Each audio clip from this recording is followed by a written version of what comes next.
Welcome to the Forager podcast, where I talk with cottage food businesses about their strategies for running a food business from home.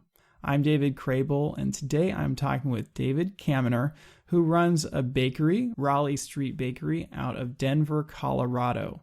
I actually got to meet David a few years ago. I was meeting a cottage food friend in Colorado, and he said, "Oh, you got to check out David's bakery." And so we swung by, and I was super impressed. He had the baked goods on the racks that he had made that morning. And the most impressive thing, aside from, customers coming in pretty regularly to buy his stuff, was he had this like pizza oven or brick oven built into the side of his kitchen. It was a really impressive thing.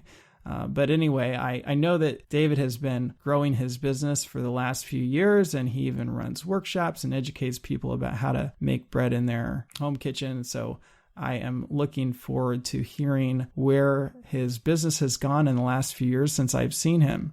And with that, welcome to the show, David. Nice to have you here. Thanks for having me, David. It's really exciting to be here. Yeah, so can you just take us back to the beginning? When did you get started, and where did the idea come from for this business? Sure. So I started baking as a job in high school, and even as a child, I was really into food. So after high school, I went to culinary school in Pittsburgh, where I grew up. And after culinary school, I got my internship and moved to Colorado and worked as a chef and a baker for about 15 years total after culinary school, and just got loads of experience working in really large scale bakeries that we were producing 40,000 loaves of bread a day. And although it was a great experience, I was starting to get kind of burnt out. I was working 60, 70-hour work weeks and was neglecting myself and my family. And ultimately, I didn't know how much longer I had it in me to keep it up. And that's when I started doing some research about maybe doing my own business, starting something that I truly was passionate about. And I found out about the cottage food law. And ultimately, I started doing my research, and I was like, this could be a way to get a better balance in my life. And after some research and some conversations with some friends and whatnot, I decided to give it a shot and converted my little shop space into a bakery and took it from there. Ultimately, I didn't have too much business experience, to be honest with you, but managing bakeries and kitchens and stuff, I learned a lot about food costing and all those sorts of things. And so that's kind of how I based everything off of, was my chef experience. And I was like, well, if my inventory's in check and I've got really small inputs, you don't always have to sell the most amount of something to make a decent living. So yeah, I've just been working at it for 5 years now. I'm still learning, but that's how it works, I feel like. Yeah, well, and it's fascinating because most people do the opposite, right? They go from a cottage food business they want to move into a commercial business. So you've gone the opposite direction, right? You worked in a commercial business, obviously wasn't your own business, and then went back to a cottage food business. So you can provide a little bit of perspective here for people that maybe don't know what it's like on the inside of a commercial bakery like that. I mean, what does it take to make 40,000 loaves of bread a day? I mean, it sounds like a factory. It is. It was a 10,000 square foot facility at the time. And we had gigantic spiral mixers, and we had 3 very large ovens, and altogether they could hold around 500 loaves at a time. And you do that so many times throughout a day, it starts to multiply pretty quickly. But I would say we had about a staff of about 10 bakers on at all times. And then we had packing staff and delivery drivers and a whole sales team. And so it was a 24/7 operation. And while I was working that job, I started out working on the bench, just shaping bread for 10 hours a day, pretty much. And then, as you get better and improve, you're able to kind of move through the other stages of the facility and the bakery. And I was at this place is called Udi's Bakery out here. I was there for about 5 years, and I worked my way up to assistant production manager. And I was also the HACCP coordinator and the food safety manager at that point. So all sorts of experience from lot tracking and, managing a staff of ultimately 10 bakers at a time. And it was pretty nonstop. Like on my days off, I would be nervous to not have my phone because there's always things that needed consulting or things that you needed to do to make sure you had enough bread for the next day. So calls at ungodly hours of the night, and it just wore on me after a while. And for me, I love making bread, and I didn't want to stop that, which is why I probably neglected myself so much. But ultimately, it was, that kind of experience gave me the tools I have to really be successful in this environment, because you understand how to solve problems more and minimize mistakes and be more efficient. So this is kind of a complex question. I want you to imagine if you went back to when you got out of culinary school and just think of if you, let's say the cottage food laws existed at the time. Let's just say you decided to jump right into your own bakery as a cottage food producer instead of going through the process of working at a commercial bakery for quite some time. I just want to compare and contrast what you maybe did differently, having had all that experience at a bakery when you started your cottage food business, and what you might not have done when you would have started straight out of culinary school. Sure. I only make sourdough bread. It just takes a long time to learn. So ultimately, number one would be the bread wouldn't have been as good because I ultimately didn't know my desired product. I think that's the hardest part. If you're new to a food service type of job or business, knowing what people want is half the battle sometimes. And being able to know what people want right off the bat just kind of gives you a faster market, essentially. So that would have been the first thing. I know my bread wouldn't have looked nearly as good, number one. And ultimately, I wouldn't have known what equipment I had needed.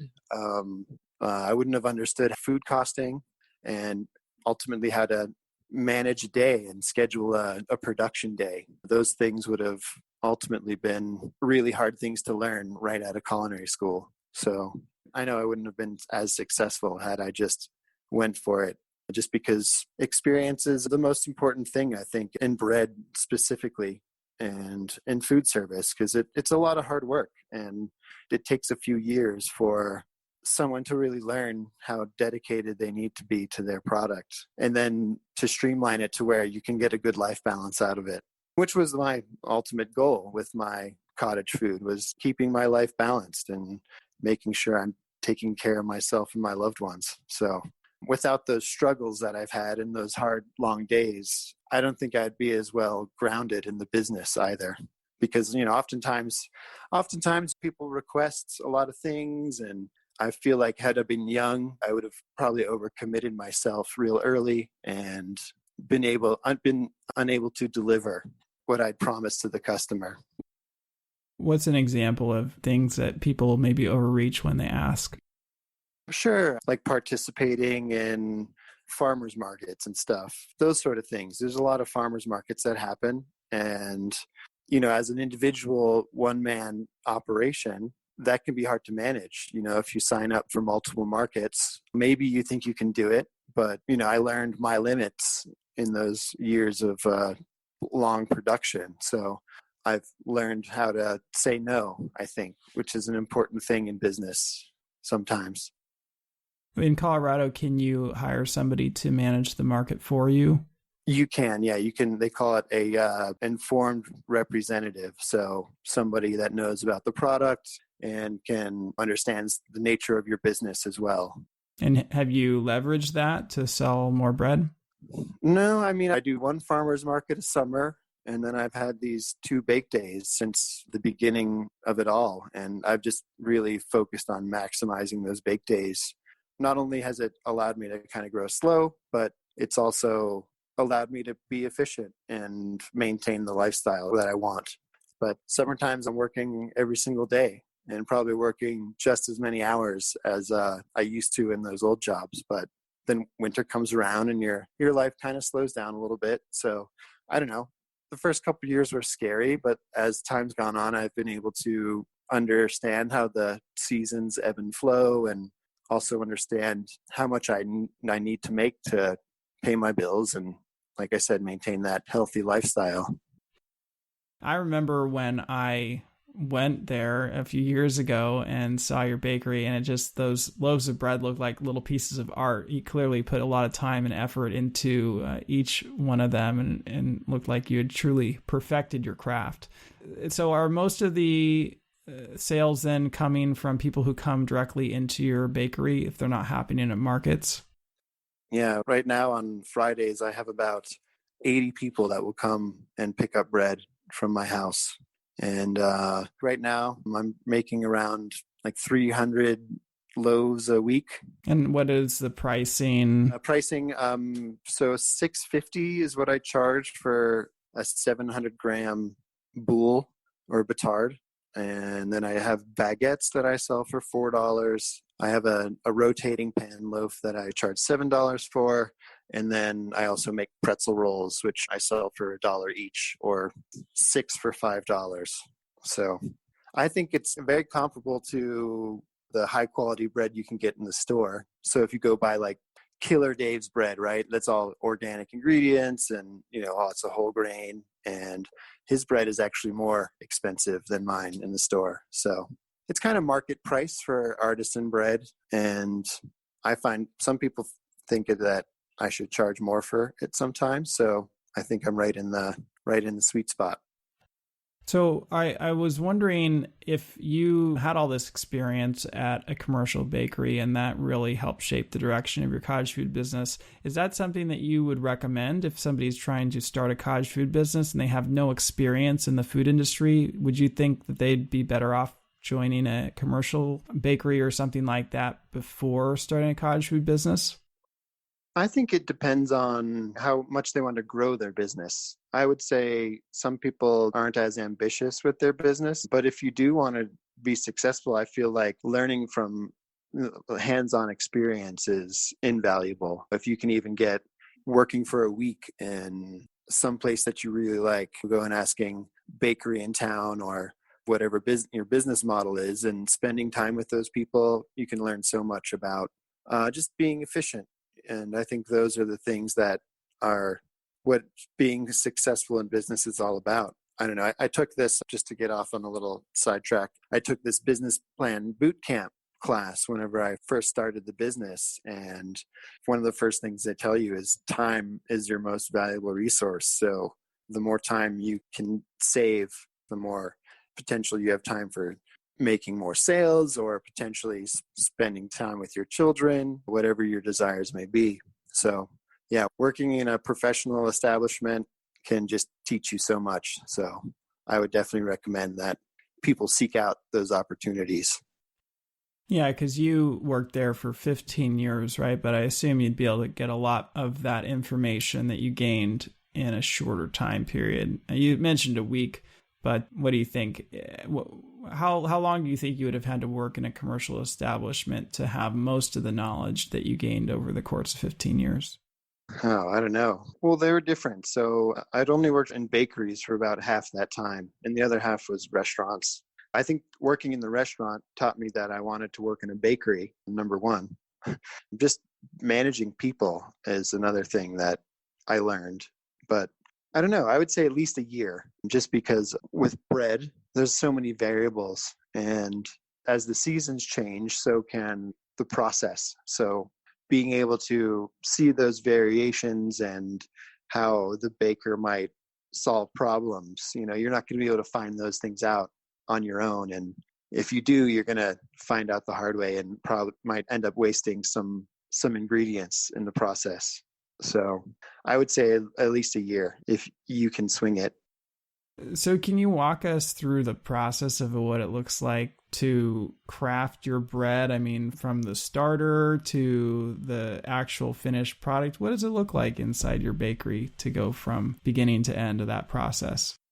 Yeah, I think, obviously you got to start with ingredients first. I think as a business, you kind of need to define that early on. Like I wanted to use all organic ingredients. So I start there, and then ultimately find who can you get those ingredients from. Hopefully you get a wholesale tax license and you can buy ingredients for wholesale costs, and then you can start working with larger distributors and saving yourself money, and also I think just getting a little bit more handle on the supply chain.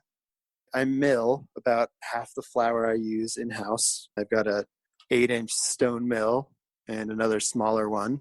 And so I can just start you from like today. Today will be a mill day and a starter building day. So this morning I built my starter. I milled some of the flour I'll need, and I'll kind of do that throughout the day.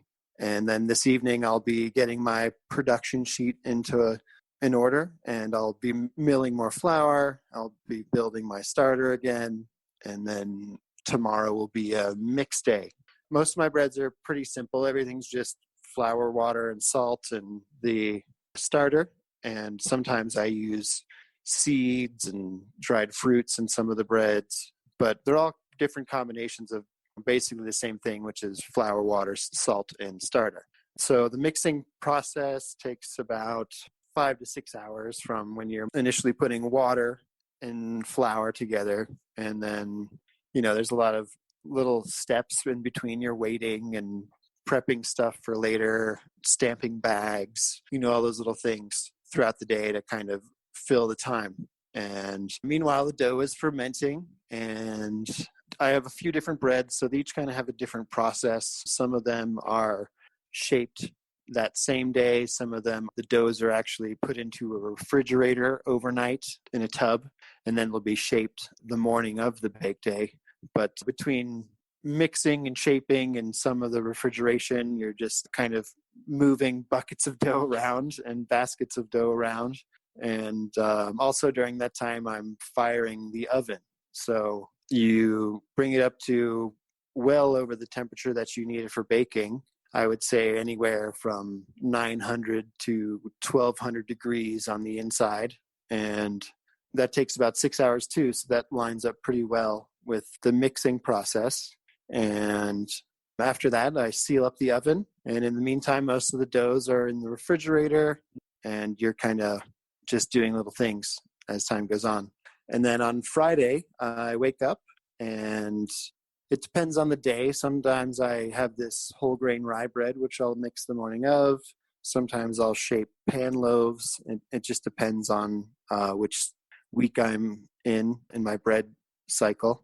And then you just start staging the bread through the oven. The oven is ultimately always falling in temperature. So all that stored heat is what bakes the bread. So throughout the process, your certain breads can go on first, and then you're just kind of riding out the oven, and hopefully everything's ready and proofed the appropriate amount, and it doesn't give you any bottlenecks, and you don't end up with any ugly bread.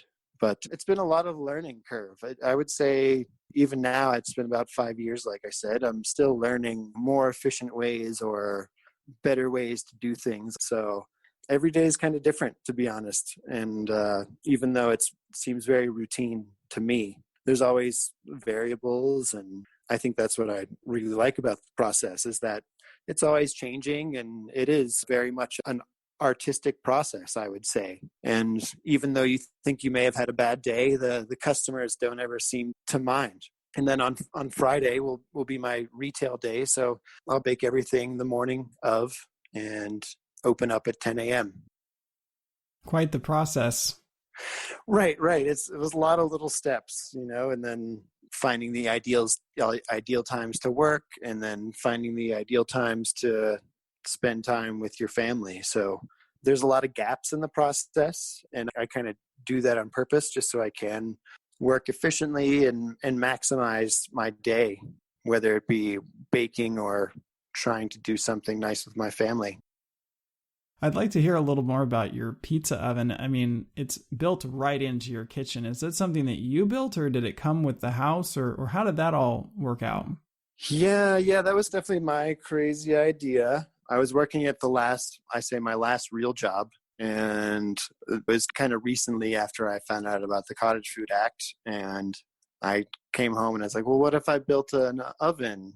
There's two buildings on the property, and initially we were renting the front and the back was an apartment. And long story short, we ended up buying the house and always just had this extra space that we didn't really utilize. And then after I found out about the cottage food law, I just started potentially seeking my options. And I decided to build an oven on our property, which was a crazy undertaking. I'm not, I wouldn't say, I think I'm handy, but I learned a whole lot of skills. It was definitely a community. I didn't build it myself. I had some help, and, it came together as the time went on. I would say I didn't necessarily have the perfect plan in place, but it all came together, and it's been working. I would say it hasn't always been the most ideal thing. There's a lot of things that I've seen that other people are doing that maybe had I known about prior, I may have done some other things. But I feel like, using the tools you have and making the best of them is the best choice oftentimes. Well, sometimes people ask me about whether they can use a brick or a pizza oven for their cottage food business. And most of the pizza ovens I've seen are outside as standalone ovens. Did you think about building one outside like that? Or is it actually a requirement to have it connected to the kitchen? No, actually, had I done it again, I probably would have put it on a trailer, just because then it's more of a business asset. And I mean, it's great. I definitely love the current situation. There's some pros to the current situation, but I feel like I would have probably put it on a trailer if I was to do it again.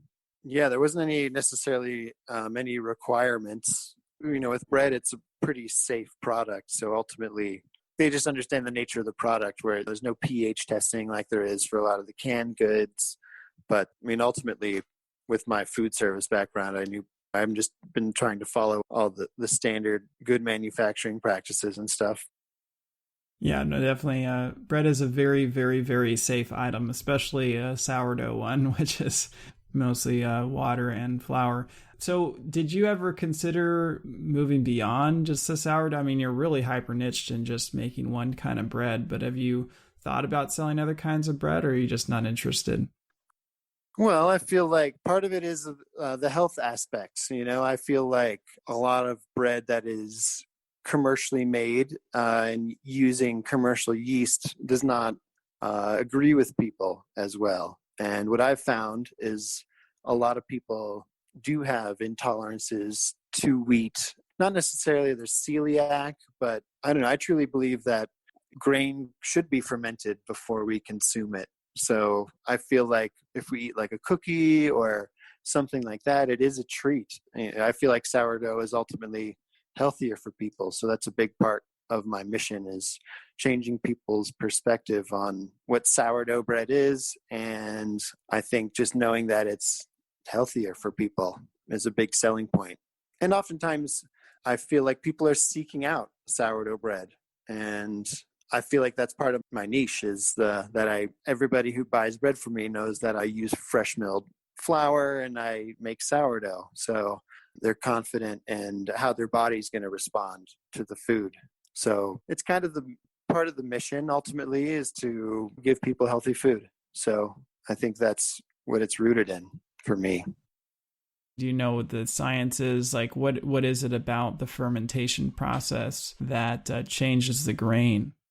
Yeah, sure. So what happens in fermentation is once you add water to that grain, there's enzymes present in the grain that start to break down the starch. And the starch is then converted into simpler sugars, and the yeast and bacteria can then consume those things. So what happens with fermentation is those yeast and bacteria, or sourdough fermentation in particular, they break down that starch and allow for your body to be able to digest it easier and also absorb more of the nutrients that are present in the grain. So whereas if you were to make like a cookie, all you're doing is you're not breaking down any of that starch. So that's why people often get glycemic index spikes, because you're eating pretty much what is sugar, essentially. I like to compare it to like you think about other animals that eat grass, like cows. They have 4 stomachs, And I ultimately think that those grasses are fermenting in those stomachs. And then by the time they hit their intestines, they're broken down enough and the cows can then get nutrition out of them. But humans have a lot simpler digestive systems, and we need to process our food appropriately to maximize the nutritional benefits. Well, you certainly know your stuff when it comes to bread. So do you feel like your home kitchen has limited your business at all? Yes, I think in positive ways too. Like right now, I feel like making 300 loaves of bread a week is enough for my needs and for my family's needs. Setting a comfortable limit for yourself can be a valuable thing.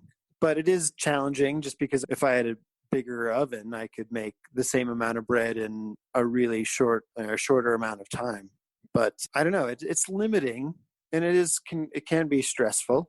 But I don't see it as a drawback sometimes. I feel like that limit should be your goal. Like, can you reach that limit? Or how do you define that limit too? I feel like 2 years ago, if you told me I was going to make 200 loaves of bread on one day on a Friday, I'd be like, I couldn't do that. The oven's not big enough, and I would have made all sorts of excuses. And here I am today, knowing that I can physically do that. So I feel like, you define your own limits oftentimes, right? And I feel like this cottage food business has taught me to push those limits and get a little bit more creative in order to maximize that, what you do have. I feel like that's the hardest thing is with cottage food is you're so small, and initially it feels like you're not making any money and you're wondering how you're going to make it work. And as long as you kind of stay on that path and, you set some goals and understand how many pieces of whatever it is you're making you need to be comfortable, or at least to make your business profitable, you start there. Yeah, well, it sounds like you're getting the most out of your oven space for sure.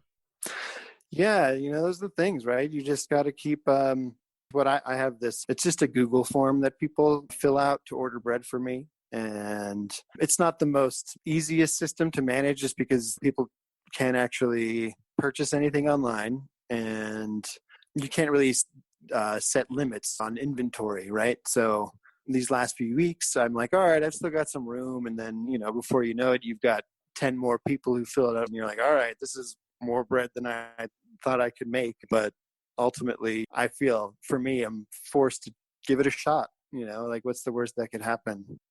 So you're using a Google form to collect orders.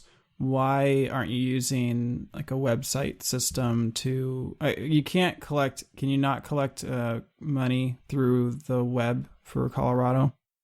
We can. It's just the way my order form works. So I've looked into setting it up. I've got Square, but there'd be so many categories because the breads aren't the same every week. I haven't figured out how to lay it out on that system to where it would make sense the way I want it to be honest. And I've been working with the Google form for 4 years now, and I'm comfortable with it. But it could help for the transaction if people were able to buy things online and actually complete their order online. But it's tough because since I make different breads every week, you just need so many items that you'd constantly have to be updating. I guess that's pretty much it. And as much as I do like computers, I'm not afraid of technology or anything like that, but it just works. So I haven't switched ultimately. Yeah, when I was asking because your website's set up pretty nicely. So this is kind of a little surprising that you're using a Google form, but it sounds like it works for you. And that's ultimately the most important thing. So do you send out an email every week asking people to fill out that Google form? I actually just do like a monthly newsletter, and that has the new form. The form always goes for 5 weeks, and it always has the different breads rotating throughout the 5 weeks. I've pretty much kept them the same, more or less, throughout the last 4 years, I'd say. But yeah, people expect it. The bakery bulletin is what I call it. And it just tells people where I'll be in the next coming month. I would say the hardest thing as a cottage food business is not showing up to something, right? So if you've committed to something, for me, I've been selling out of my house on Fridays for this entire time, 5 years. And also I've been at the brewery every Monday. And when you don't show up, it's hard to get the word out oftentimes. So a newsletter is probably one of the top three things of my success, is just communicating with your customers and giving them an easy thing to expect so that way they can stay on your schedule. I'm just curious, have you noticed or tracked whether when you send out that monthly newsletter, if the orders are highest on that following Friday, and do they trickle off until your next newsletter, or are they pretty constant no matter which week it is? I would say at this point it is kind of constant. A lot of people will sign up for all 5 weeks all at once. Some people sign up as they go. What's nice about the form is it's always up, and as long as you submit your order 48 hours in advance, you are guaranteed to get your bread. You just mentioned that you sell on Saturdays at a brewery. Can you talk a little bit about how that works? Yeah, so the brewery, I have the same items available at the brewery as I do on my retail Friday, and I'm there every Monday from 4 to 7 p.m. I send out a reminder email the night before for people to come pick up. And yeah, it's just distribution at this point. I'm trying to be pre-order only. But yeah, the brewery just hosts me. I go and set up a table. People come pick up their bread. And how that started is actually they were doing the brewery was hosting a Christmas farmers market. And I had reached out to them and asked if they had space, and sure enough they did, and that's kind of how that relationship started. And after that day I talked to the manager, and I was like, well, what do you think if I started coming once a week, every single week? And they were like, sure, we're all about community here, and they've been hosting me for over 4 years now on Mondays. Yeah, and the unique thing about this is like Colorado doesn't allow indirect sales, right? So you're actually there in person to deliver people's bread, and that's kind of unique. Yeah, exactly. And I think that's part of my success too, is, I love talking to people, and I feel like people like to know the story behind the food they eat oftentimes, and showing up every week and being dedicated, it makes the marketing a lot easier. I would say initially marketing myself was really challenging. I signed up for all the social media stuff, and I got my email list going, and initially I invested in a logo and some branding stuff.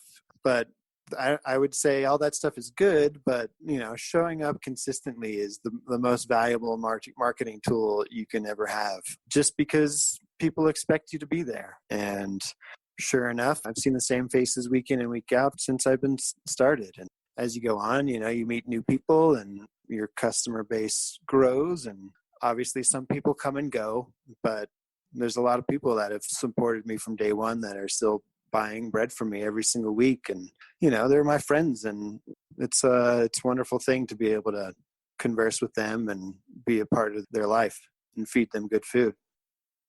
You said that you have about 80 people who come every week. I was just wondering how that has changed over the last few years, how maybe it compared to a year ago versus a few years ago, and how you see it's growing right now.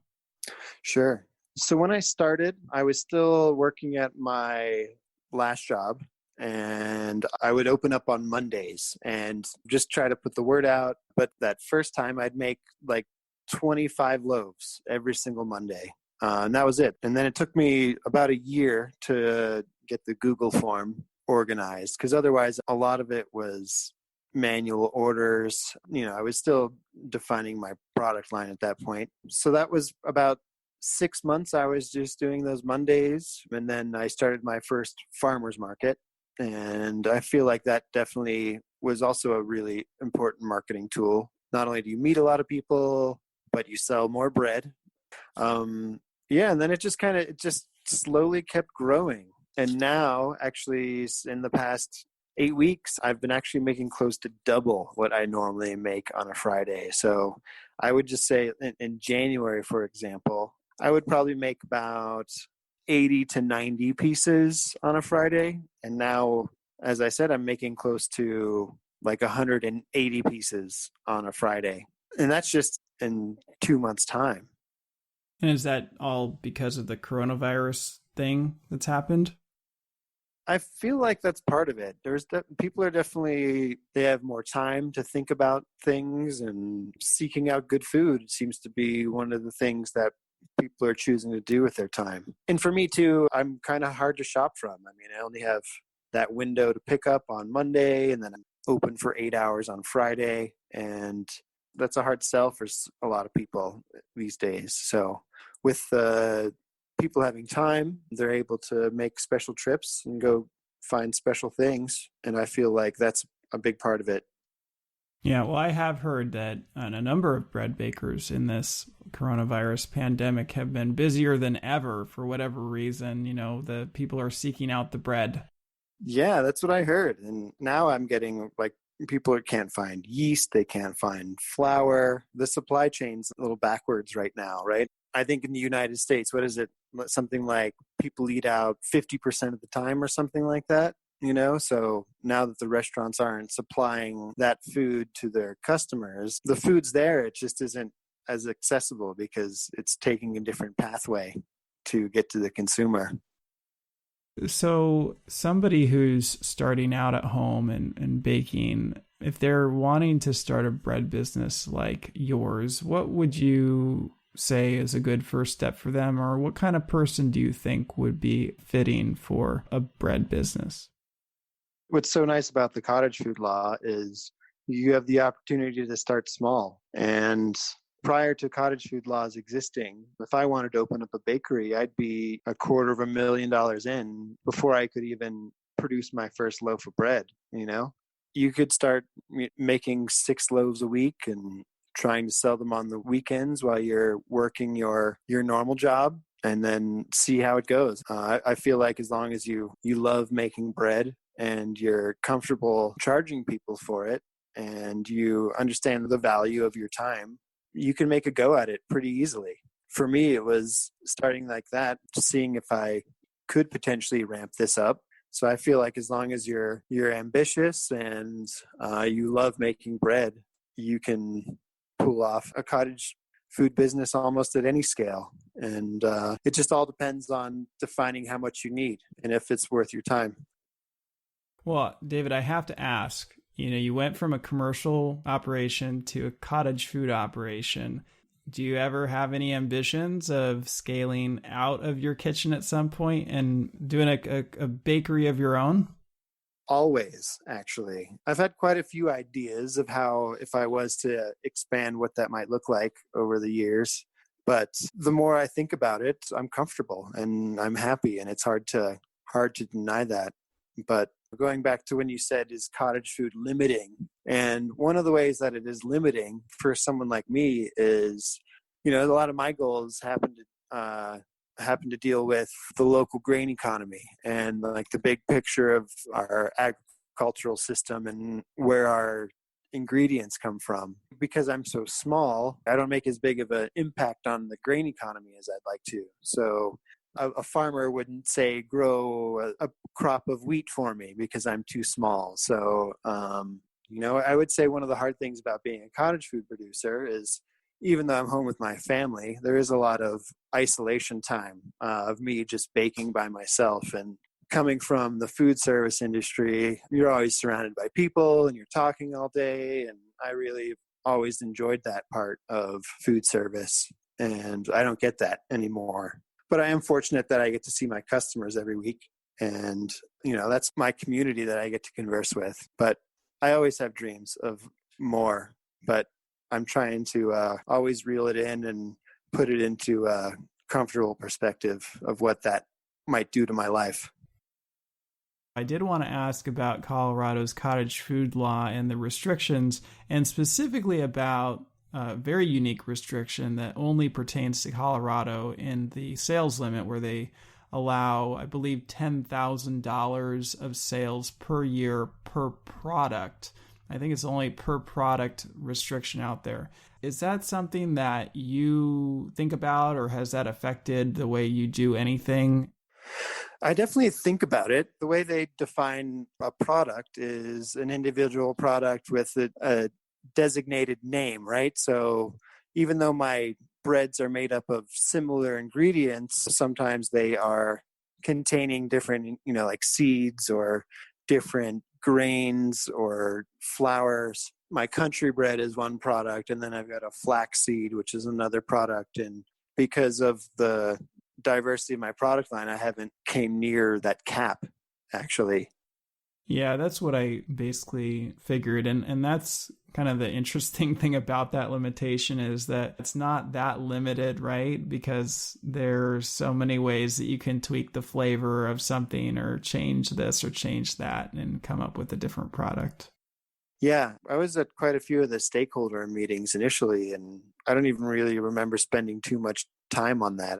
I don't know. Like I said, I feel like Colorado's law is pretty vague, honestly. I feel like they leave it vague on purpose sometimes, just so that way they are able to just use some discretion in certain cases. Although I did run into something interesting last summer, just to touch on. So I was doing my farmer's market at Union Station, and we had a health inspectors come through, and they do routine inspections at least once a year. You get them at the farmers markets. So at my farmers markets, I wouldn't actually pre-bag all the items. I had like a sneeze guard, and I'd use gloves and tongs, and but the way it's defined in the act is it says items must be bagged prior to sale. So I interpreted that as, okay, well, I can have my really nice, beautiful bread display, and people can pick out their bread. And that was ultimately the goal, is to bring people in with the bread display.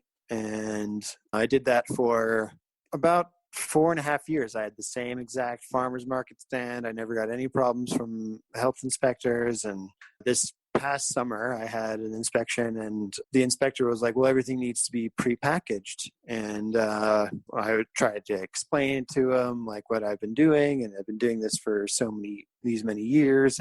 And he wanted to cease and desist me on the spot at the market. And I was able to plead with him and let him allow me to stay for that market. And then for all the consecutive markets, I was bagging everything at home, and I completely, adjusted according to their request. And, I got re-inspected and everything was fine. But it's certain things like that aren't as clearly defined. And, for me, it was like heart stopping to be at the market after, I've spent 3 days making the bread, and, you're running your butt off to get down there, and, to find out that, this guy wants to shut you down after you've been doing this for so many years. And, so I just started bagging the bread, and ultimately I thought it was going to affect sales, but it didn't end up having any effect on the sales. I actually found that it saved me time at the market too, because you're not, you could go through more customers more efficiently because there's not as many pieces to the transaction. But yeah, and ultimately they were really helpful in working with me, and, we'd gone back and forth with some of the language and the law, and I was like, all right, it's fine. It's not a big deal. I'm still selling the bread, and I'm able to be here, and I'm grateful for that. But those are all the fun things that you learn throughout the process. Is there any positive story that comes to mind that you can think of that's happened in the last 5 years? Well, yeah, sure. One of the things that this has opened up as I've done this is I've been fortunate to do some teaching. And one of my long-term customers is a science teacher at the elementary school that's down the street from me. So these last couple of years, we've been actually teaching the preschool group about bread and flour. We're calling it Bread Lab. So yeah, I'm able to teach these little 4-year-olds about bread. I've got a little tabletop mill, and I bring in wheat berries and talk all about flour and sourdough starter. And then we get their hands dirty mixing dough. And I wear all my chef gear with a funny hat and everything like that. I know the more I do this, the more of those teaching opportunities I kind of jump on. And I've had the opportunity to do a lot of cool things just from opening this little cottage food business. I feel like if I was working for somebody, you never get the time to explore those types of opportunities. So yeah, I've had some pretty cool teaching opportunities that I've really, really enjoyed doing. And I know that you do workshops as well for adults, I believe. Can you share a little bit about that? Yeah, sure. So I started doing workshops, I would say it was about 3 years ago. Initially, it was kind of a way to generate some initial revenue in the off months. So when I don't have farmers markets, I host people in my home, in my little bake shop. And I do a 6-hour bread workshop, and everybody mixes their own dough. And then the participants take home unbaked loaves, and then they're to bake them in their home the next day. So they really kind of are forced to do the entire process from start to finish. And I've had quite a lot of people that have gone on to become bread freaks after taking my class. So it's been a lot of fun. And now it is still kind of a good revenue generator in the slow months. I think I was going to do 8 of them this year. Unfortunately, I had to cancel 2 due to the current restrictions. And how much are you charging for a 6-hour class? So I charge $150 for a 6-hour class. And I have 6 people at a time. Yeah, that's pretty good. Yeah. It took a few trial runs, I would say, to really kind of fine tune it. But now it's, after I've probably hosted close to like 30 workshops over the years. And yeah, now that they're more refined, it's a little bit more routine. I feel a lot of bread workshops, or just even food workshops in general, there's a lot of what I call, TV magic, right? Where you go in and something's partially done and you don't actually get to see a part of the process. And, because like I said, I make people do the whole process. Oftentimes I find that it's my customers that are oftentimes I'm teaching to make bread, which you might find is a little counterproductive, but it makes them appreciate it a lot. So they're like, wow, that's a lot of work. I'm going to just let you do it. Well, David, we've been talking for a while now. And before we wrap up this interview, I just want to have you tell people where they can find you or reach out to you. Sure. My website is RaleighStreetBakery.com. And my email is david@RaleighStreetBakery.com. And that's the best way to find me. I'm on Instagram and Facebook. I'm not as good at, but yeah, you can find me there for sure. That's probably the best way to reach me. That sounds great. Well, thanks so much for sharing with us today. Of course. Thanks for having me. That wraps up the 8th episode of the Forager podcast. David is certainly a master of his craft, and it's clear that his consistency and love for bread baking have contributed to his success. If you are thinking about starting a cottage food business of your own, head on over to forager.com to check out your state's cottage food law. For more information on this episode, go to forager.com/podcast/8. Thanks for listening, and I'll see you in the next episode.